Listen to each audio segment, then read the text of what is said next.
In this elaborate video, I'm recreating the 7 wonders of the ancient world in Minecraft, namely the Hanging Gardens of Babylon, the Colossus of Rhodes, the Mausoleum at Halicarnassus, the Lighthouse of Alexandria, the statue of Zeus, the pyramids, and the temple of Artemis. For many of them, we no longer know exactly what they look like. That's why today you'll also get to see my interpretation of the ancient wonders. Enjoy. We're starting with the Hanging Gardens of Babylon, also known as the Hanging Gardens of Semiramis. The gardens are probably the most mysterious of the 7 wonders of the ancient world, since to this day it's not even 100% proven that they ever actually existed. So it's no surprise that you see so many different visual interpretations of the gardens in the background. Since it's also unclear what they actually looked like, I'm basing my build on this particular visualization. I started with the lowest level, which I initially pre-built out of gold. The outer ring made of grass blocks is meant to become the first planting bed. I placed the walkway behind it so that the plants can later hang nicely from the walls. After that, I added some color using various stone blocks and placed many small water basins at the bottom. I used ore blocks at the corners to suggest some decorative details. Oh, and by the way, in the bottom right corner, the current build time is occasionally shown, so you can keep track of how long a project like this takes me. Since I felt it fit Babylon better, I replaced the stone blocks with sandstone and immediately started on the second level. At the bottom, I also swapped out the mud bricks for blue blocks to give the whole structure an even more Babylonian look.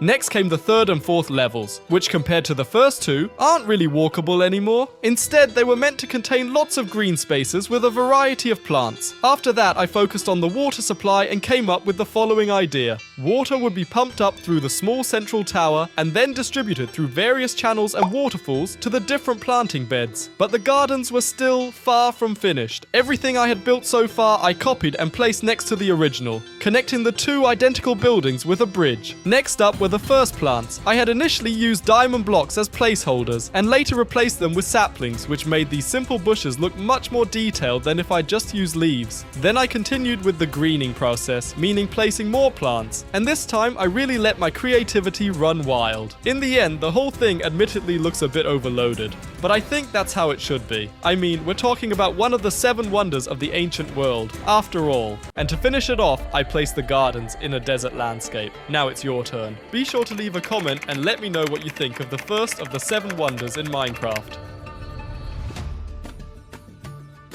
Next, we're going to build the Colossus of Rhodes. The Colossus of Rhodes was a bronze statue that towered over the harbor of Rhodes more than 2,300 years ago, standing over 30 meters tall. How exactly the statue was positioned is still unclear. The only thing we know for sure is that it likely did not stand with legs apart across the harbor entrance, as shown in most modern recreations. By the way, the Colossus only stood for around 70 years before being destroyed by an earthquake. But let's not waste any time and jump straight into the build. Since the Colossus is supposed to stand in a harbor, and all the harbors I know are located by the water, I started by building an ocean, and as I'm recording this, I'm wondering why I didn't just use a regular Minecraft ocean.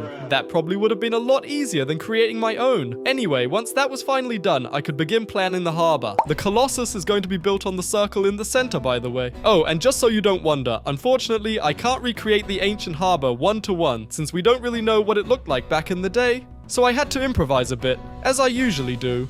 Before starting on the actual statue, I first built several docks in the harbour. Behind that came the city wall, which looks kind of like a castle. That seemed the most realistic to me, since the wall would have had to protect the city from possible attacks. I also filled the harbour with lots of little details, like crate storage areas, market stalls, and so on.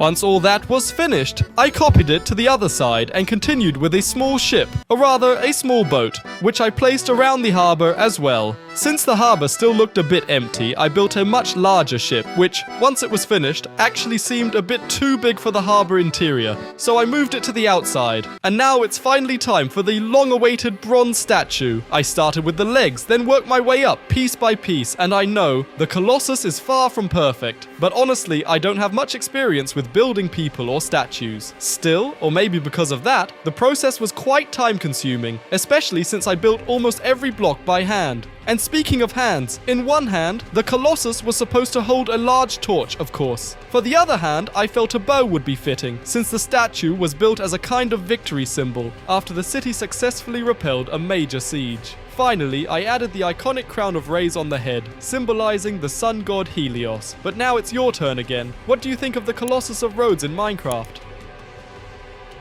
Next, we're building the Tomb of Mausoleum, the world's first mausoleum. Thanks to numerous excavations and research, we actually have a pretty accurate idea of what it looked like back then. In fact, there's even a miniature replica of the building in a Turkish theme park. That's why I'll try to recreate it as true to scale as possible. I started with the massive foundation and roughly outlined the shape of the upper part, so that the tomb is now, just like in reality, about 50 meters tall. After that, I gradually worked on the details of the temple. Once I had built the entrance, it was time for the chariot on the roof, which I had to represent in a very minimalistic way. Still, I think it's pretty clear what I was going for. Later on, I actually changed a small detail since the chariot was driven by two people, not just one, namely Mausolus and his wife. The statues between the columns were much more difficult to create since I only had up to 2 blocks of width to work with for each. And with that, the mausoleum was finished. And now that I see its gigantic size in Minecraft, I can really understand why this building is considered one of the 7 wonders of the ancient world. What do you think? Next, I'm going to build the Lighthouse of Alexandria. Probably the very first lighthouse in world history. But a lighthouse as a wonder of the world? Sounds pretty boring, right? Well, when you consider that the tower was around 120 to 160 meters tall, back then, it puts things in a very different perspective. At first, I wanted to build the lighthouse right here, but once I visualized its actual size, it quickly became clear that I needed to switch worlds. So, in the new world, I started by working out the base of the tower and estimating the proportions, which was honestly harder than you might think. Once I managed to get that roughly right, I moved on to the upper part. When I reached the very top, I began adding more detail to the entire structure. This time, I actually worked my way down from the top. By the time I got to the bottom again, the tower had really started to take shape. But there was still the wall that surrounded it, which I first built in just one corner. And again, it wasn't easy to get the proportions to look good. But once I was happy with it, I copied it all the way around, added the entrance, and roughly outlined the island the tower stood on. Then I replaced everything around the island with water. And just like that, the lighthouse was finished. Admittedly, before building it, I wasn't all that convinced by the lighthouse as a wonder of the world. But in hindsight, it's now hard to imagine just how awe-inspiring such a gigantic structure must have been to the people of the ancient world. Add to that the gleaming white facade and its entirely new function at the time, serving as a lighthouse, and I'd say it absolutely earned its place on the list. Next, we're building the statue of Zeus by Phidias, and after that, the pyramids of Giza and the temple of Artemis. So make sure to stick around. The statue of Zeus was made of gold and ivory, and once again, there are several different interpretations of what it looked like. But this time, I came up with something special. While doing a bit of research, I noticed that there are already some incredibly realistic recreations of the statue in Minecraft. So instead, I'll be building the Minecraft version of the statue. For that, I got help from Dronky who, even though he's busy working on his own videos, quickly created a seated Zeus for me. But when I imported him into Minecraft, he didn't quite look like he did before. So, I fixed up the skin a bit and gave him a white ivory look. And of course, as any proper Zeus should have, he got a golden beard and a golden robe. The throne was meant to be fairly simple, and in one hand, Zeus is holding a lightning-shaped staff. Lastly, I added the building around the statue, and once I adjusted the lighting properly, the statue really started to look mighty. What do you think of the Minecraft Zeus? Next to last, we have the pyramids, which most of you are probably familiar with. That's because they're the only ancient wonder of the world that still exists today. And even now, they're considered one of the most popular tourist attractions ever. Still, I won't be building the pyramids as they look today, but instead recreating their original ancient glory. For that, I found a desert right next to the water and started placing the 3 great pyramids, of course in their radiant white. Naturally, the golden capstone couldn't be missing, nor the red detailing on the smallest of the 3. After adding a few smaller pyramids, I slightly adjusted the surrounding landscape and hinted at the buildings in front of the pyramids. Then, all that was left were a few palm trees near the water, and just like that, the pyramids were finished. That went really fast, but I mean, they're pyramids. There's just not that much more you can build onto them, or did I forget something? Next up is the final ancient wonder, the Temple of Artemis. So let's not waste any time and get started with the construction. I began with the foundation. As you can probably see, I experimented quite a lot, and for some reason, either my server or my internet had something against it, so I got kicked out of the game several times. Well, once that was sorted, I added the giant stairs on the side and started planning the gardens.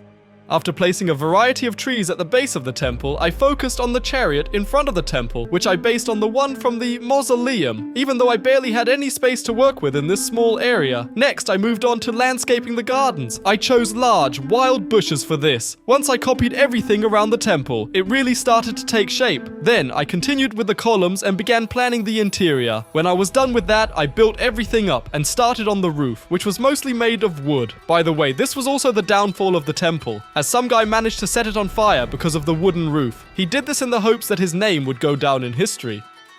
But what do you think of the temple, and which of the 7 ancient wonders did you like the most? Don't forget to subscribe. See you next time.